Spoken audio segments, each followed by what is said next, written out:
Hello, you're watching Spirit, the show where we get to the heart of who you really are. What do you believe in? What keeps you going? And how do you make sense of the world around you? Well, to give us his answers to some of those questions, we're joined by Mr. Hlaudi Motsoeneng. He is no stranger to the headlines here in South Africa. Mr. Motsoeneng, it's a huge pleasure to have you with us. Welcome. Thank you very much, Ayanda. I know that you think that you're someone who's not controversial, but that's the first word that comes to my mind when I think about you. Now, my question is, do you just find yourself in situations that are controversial, or do you go looking for it? Because sometimes I think you court controversy. No, I don't cause controversy. What I cause is to change the lives of our own people. And I realize that when you change the lives of other people, there are other people who have their own interest and agenda, especially when you talk about business and politics. Now, did you know growing up that yours would be a name that's on many people's lips in this country? I have been making news even when I was young, at school, in politics. Also, I was an actor. During my days, we were having those cast. Cast is like your stage cast, playing dramas and so on and so on at school. Yeah, I have been making all those headlines from young age. And what did you want to be when you were older, as a young boy? A traffic cop. Why? I can't picture you as a speed cop. Why did you want to be that? No, you see the environment Yeah. channel you Yeah. to a certain direction. At that time, the only job that I know, it was those traffic cop. Yeah. Because even at school, I was a traffic cop as a student, looking after other students passing the roads and so on and so on. So I was interested in... I think it also has a lot to do with authority, because they were people who had a lot of authority. They could look after some of the people in the country and also enforce law. Yes, also it was very interesting because, during those days, discipline, it was the bread of the day. So I like people who are more disciplined. But also it was very hard for you growing up, and not a lot of people know just what you had to overcome to get to where you are. Tell me a little bit about your background. Yeah, look, I grew up within a very poor family. My grandparents looked after me. My mother was still alive and my father, but I didn't know my mother until they saw me on television. I knew my father, but my father was a father like other fathers, I can't go into details. Yeah. And so where did you find the strength as that young boy to say, you know what, even though the situation around me is dire, but I'm not going to let it break me. I'm going to let it build me. Where did you find that strength? Ayanda, everything happens for a good reason. Yeah. I believe that the way I grew up from the street, it was a good reason, because God knows that that was my journey. And one day is one day, I'm going to be a different person in my life and change my family lives and other people's lives. And when it was darkest, did you ever think of giving up? Not at all. I can't give up, because I believe that God has given me the brain to think. God has given me the mind to look beyond the future. And is that the same strength and resolve that you have as an adult with the many, many challenges that you face in your professional life? I've got that thing. That thing is that thing. That thing. It's within me. Yes. So God has given me that thing. Yeah. So when God has given you that thing, you stand by and fall by that thing. So that is what I believe. And I believe that, God has given me strength.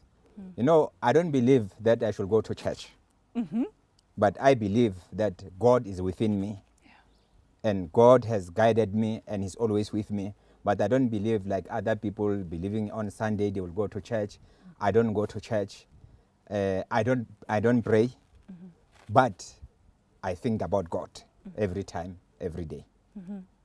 And why not, if I may ask? Why not do the church thing, the prayer thing? I have a different view about church because some of people hide behind church, killing people outside during the night, doing raping women and so on, but they just use church as if they are not causing all these problems. So I believe, people should discipline themselves whether you are in church or you are not in church. But I don't have a problem with people who attend church. Even my kids, they attend church. I don't have any problem. But my belief is I should not attend church. I only go to church if I'm invited because I don't want to disappoint other people. But I know Bible. Yes. What are some of the favorite Bible stories or verses or lessons that you can draw that resonate with you? You see, it's the Jesus one. Yeah. Remember that Jesus, he did everything for people. But all those people, they turn against him. So I'm not surprised when people turn against me. Because historically, even Jesus, people turn against him. So it's not a new thing. Actually, when you deal with human beings. You're going to find such things. Yes. And how do you deal with them? So when you, and I mean, being in politics and being in public office or whatever the case may be, and you do find those situations where people turn on you, what is your defense mechanism, your coping mechanism? How do you handle that? No, look, if you are a born leader, because I believe I'm a born leader, you don't really look what people are saying about you. It's not your business. It is their business. You have a certain business to achieve.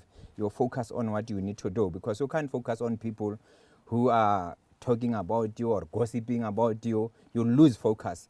And to be honest, I don't waste my time looking to other people, what they do, what they are saying about me. That is not my business, it's their business. I don't care what people are saying about me.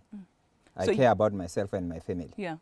There's no retaliation, there's no plot to revenge or anything like that. You just let bygones be bygones. No, I'm cool. Yeah. Because I want, in my life, I mean, you need people to criticize you. Yeah. And actually, when people criticize you, you grow. You think bigger. Because you know you have all these people who are criticizing you and you want to achieve. Sometimes I don't like people who agree with me with everything. I need those who criticize me. Because actually, they don't realize that they are building me. And so, what does the future have in store for you? You know, there are those who will say, Hlaudi is gone, the tables have turned, it's finished, it's amen, you close the Bible, close church, it's over. What do you say? Do you see me being finished? You as Ayanda. I see you looking snazzy in your hat. No. I'm not finished. Yeah. I have a bright future. People will realize that I have a bright future. I'm still fighting the battles that you all aware that the SIU, the SABC, and other issues around me. So I'm just focusing on those issues now. But I'm going to fight and I'm going to achieve a lot in my life. Because people can't decide my life. I decide my future. No one will decide my life. And what advice do you have for people who may not be in the same situation as you, but are facing whatever challenges that they are facing, be it in their personal lives, professional lives, spiritual lives? What would you say to them? No, if you are a human being, believe in yourself. If you believe in yourself, you know, belief is strength. If you have belief, you can't fail in life. But if you don't believe in yourself, who's going to believe in you? You first believe in yourself and other people, they will follow and believe in you. But also people should not allow their background to decide their future. Actually, their background, especially those who come from poor, they should work very hard to change their lives and their own family. They should not say we come from the poor family, we can't achieve in life. And when I talk about achieve, I'm also talking about education, because I know there is drama when I deal with education. You know, I don't have a problem with education. Actually, all South Africans should be educated. But what kind of education are we talking about? Because just a paper is not education. is theory. You see, education is when you understand your job that you do or you are going to perform and how are you going to achieve what you need to achieve. That will be education. But as long as you have paper on the wall, you can't think about, you don't have vision, it's just that paper sitting on the wall, you are going nowhere, even if you go to school. So I'm not against people who go to school and have degrees and diploma. Actually, I encourage that. And people, they don't know that actually I fund students at tertiary level from my pocket. I fund even now, even when I'm not working, I still fund students. Where I come from, the school where I was, I fund 2 schools, primary including the high school. I buy uniform for them, I pay for whatever that they need, even at tertiary level. Even when I was at the SABC, I will fund those kids who will come at the SABC looking for help. But SABC could not help them, but personally, I will be able to assist them. I have assisted many students, and they are still around. Some they have finished, they are at tertiary level. Some of them, they are still at school. Why don't we know that side of you? I mean, we know everything else, but you hardly speak about the work that you do in development, in philanthropy, in building other people. Why do you think it is that people don't focus on that side of you? Because they don't want to focus on good stories to tell. Sunshine. Yes. They want to focus on the negative stories. Yes, I do so many things in my life and assisting other people. And does it hurt at all when people say, for example, oh, you know, he speaks of himself in the third person, he's so self-absorbed, he's narcissistic, etc. Does it ever hurt when you know the work that you are doing? No, it doesn't. Who should I speak? I should speak about myself. I can't speak about other people. Yeah. Because me is me, no one else. So that is what I believe. And you see, the problem that people believe is, let's take SABC. If you talk about SABC, people will be saying SABC is bad. I'm just giving you one of example. We can't pay TV license. SABC is not bad. Some people within the SABC, they are not the right people. The same with the African National Congress, the ANC. People will be saying, no, ANC is not doing ABC. It's not ANC. Some it's people within, yeah. You see, ANC is a name. That name can't do anything. You need individual within any organization to perform a certain duty. So it can't be an organization. You rather say that organization needs to change and have better people, but not blame the name because it's nameless. Now that you've spoken about the ANC, of course, it's not the topic of our discussion today, but I must get your views and your opinion on the latest developments. In your heart of hearts, when you sit and you're watching television or you go to conferences or you interact in any way, shape or form with members of the ANC, where are you spiritually, emotionally when you look at the entity? We can't run away that ANC has done very well to fight for liberations in this country. Not ANC alone. You have PAC, you have AZAPO. I'm just going to mention those 3. We can't run away that those people, they fought. Some of them die. I mean, there is Nelson Mandela, there is Thabo Mbeki, Sisulu, including Zuma, and many people. That one, we can't change it. And we should appreciate and admire those people. But those people, they have played their part. The part now that we need to play is us. And you know, I don't like where people quote other people. Every time, you know, in this country, I think we are dead. Most people are dead. They don't think themselves. Because they always think about quoting other people. And the more you quote other people, what are you doing? Who's going to quote you? If you don't come with your own vision, and do something that people will be able to admire you. But in South Africa or South Africans, we don't believe in ourselves. The reason why you realize that even you as a businesswoman, people, they don't believe in you, South Africans. But if a woman can come from India, from China, from London, and then you go to any organization, you come and put your ideas and so on. Because you are South African, they're not going to believe in you. They're going to believe in people from outside. Especially if you take the, what you called IT. You know, many young people, they know IT better than anyone in South Africa. But our own people, they will still use other countries to say they are the best when it comes to IT. When you have your own people who are the best, but you're not giving them opportunity to grow up. So we must believe in ourselves, and we must do ourselves everything that we want to do. We should not talk about investors from outside and so on. What are we doing to attract people? They should talk about us and quote us rather than us quoting them every day. I love that one. While you're busy quoting other people, who's going to quote you? I think that is something that we must put as a hashtag. Before I let you go, this is a show where we're talking about beliefs, about one's inner well-being, about religion and the like. There is a nasty rumor or speculation that has been doing the rounds that I think I would like to give you an opportunity to respond to. At the height of his presidency, former head of state Jacob Zuma was doing so well and dodging this and dodging that and succeeding at this and succeeding at that, and people started saying his close ally Hlaudi Motsoeneng has got something to do with that. Either there's an inyanga that they work with, or Hlaudi's mother must be a herbalist who's mixing concoctions and making them dodge all these metaphorical bullets. I don't know if that reached your ears, and if so, what would your response be? That's why I'm saying to you, I don't focus on people, what they are saying about me or about people who are around me. It's not my business. I don't have time for that. But honestly, in my own family, I have sangomas, there are prophets in my own family. But I don't believe in those things. Personally, I don't believe in those things.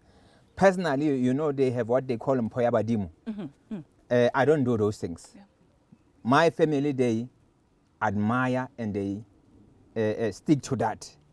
They call it is tradition and culture. They stick to their own tradition and culture. They do all those things. But I support them if they do it. But for me, I have never being involved in such, because I don't believe in those issues that my ancestors, when I get a job, I should go and say, thank you very much, now I've got a job. My belief is, those people are dead. They should rest in peace where they are. The issue that I'm facing is me now that needs to achieve whatever that I need to achieve. So to be honest, I don't focus on sangomas and prophets. Very interesting. I go to the mall, even here in Gauteng and anywhere where I go. People rush to me to say, you know what, I know a prophet. Yeah. They will mention this prophet by name. No, please go there. Yeah, he'll help you. Yes, if they pray for you, they are going to help you. By tomorrow or next week, you'll see you'll be a different person. Some of them will say, no, go, there's Sangoma there. Go to them. You'll find that you'll be a different person. But you know, my belief is, if you can, let's take sangomas, and I'm not talking bad about sangomas. Let's take them. If you can't change your own life, how are you going to change my life? Because for me, that is the starting point. Yeah. If you can't change your life, how are you going to change my life? Change your life first, so that I can see that really. Then I'll come. Yeah. I'll come. Yeah. But if you can't change, yeah, and then I go to a Mukuku somewhere, yeah, you can't change my life. Let me tell you, my younger uncle, no, he believes, but he's not here anymore. He's late. You know, he believes that you can't achieve anything without sangomas or prophets. Ne? If you don't agree with him, he's very angry. And he used all his money. He was using all his money just to pay for the sangomas, prophets, and so on. But when I see, I don't see change. Any difference? What I see is his family suffering because he's not spending his money with his own children. For his own children, he's spending money with other people. So he believes, you know, there are those people who believe. But I don't want to be against their beliefs, because I have my beliefs. I don't want people to be against my belief. I don't want to be against any belief. I respect all the beliefs. If people believe that the Sangomas, they help them, it's fine. It's good for them, but not for me. Yeah. Yes. I but believe- also, Yes. I know that people were saying that, no, Sangoma, my mother, Yes. and my mother, I don't know whether she's Sangoma or not. I have never discussed with her about all those issues. Actually, like I said, I knew my mother. When some people, they were telling her that they saw me on television. Sure. That is where I knew that I've got my mother, because they sent my uncles at school. And I chased them away, because for me, they were strangers. To say, your mother sent us to you. I said, no, but... Where has she been all this time? Yeah, so... Yeah. But you know, when you grow up, you change, you accept And forgive. reality. Yeah. Yes, and forgive, but I can't say I have forgiven them, because I don't think there is anything wrong that they did to me. I think it was a call of God for me to go through all these problems, to suffer, because if you can't suffer in life, you can't be able to lead other people. That is my belief. And my belief is one day, I'm going to lead South Africa in a different way. Thank you very much for your time. I'm not going to ask in what way. I'm going to choose to wait and see. Wait and see, please. It's been an absolute pleasure chatting to you. Thank you very much for availing yourself once again. Thank you very much, Ayanda. We'll leave it there. I guess like me, you'll also have to wait and see. And that's a wrap for Spirit. We'll see you again next week.